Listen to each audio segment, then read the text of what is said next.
Hello বন্ধুরা, আমি Papiya blogs থেকে বলছি। তোমরা আশা করি সকলে ভালো আছো। আমি ভালো আছি। ছোটোদেরকে ভালোবাসা, বড়োদেরকে প্রণাম জানিয়ে আমি আমার ব্লগটা শুরু করলাম। প্রিয়, ও প্রিয়, তুমি কেমন আছো? আমি ভালো আছি। হ্যাঁ, আমার মনে হয় তুমিও ভালো আছো। কিন্তু তাড়াতাড়ি তুমি আমাকে ভুলে গেলে কেন? হ্যাঁ, কারণ সুখে দুঃখে সাথে আমরা দুজনেই ছিলাম। কিন্তু আজ তুমি ভুলে গেলে নতুনদেরকে পেয়ে, তাই না? জানো, পুরনো চাল ভাতে বাড়ে। জানো, তোমার বিপদের সাথে ছিলাম আমি, শুধু তাই না, তোমার সুখের দিনে সাথী যেমন আমি ছিলাম, তেমন দুঃখের দিনে সাথীও আমি ছিলাম।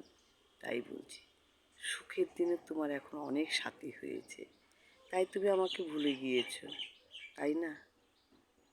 উক্ত করতে হয় না। জানো প্রিয়, আমি না যেমন তোমার সুখের দুঃখের সাথে ছিলাম, তুমি এখন দুঃখের দিনে সুখের দিনের সাথে অনেক পাবে। দেখবে দুঃখের দিনের সাথে কেউ থাকবে না।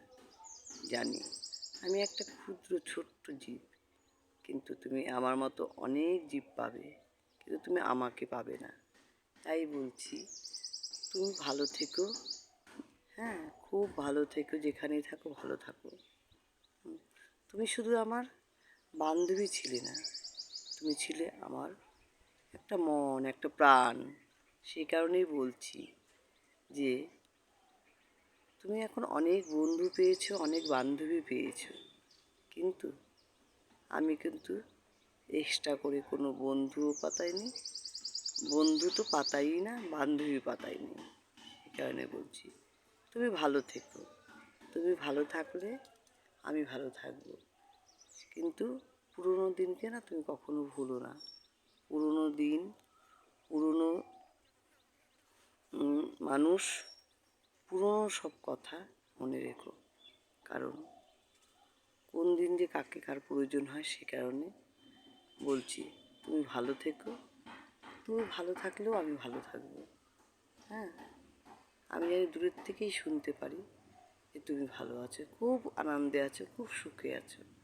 তাই কারণেই বলছি, তুমি ভালো থেকো। কণ্ঠে পাপিয়া, কলমে পাপিয়া। রাখছি।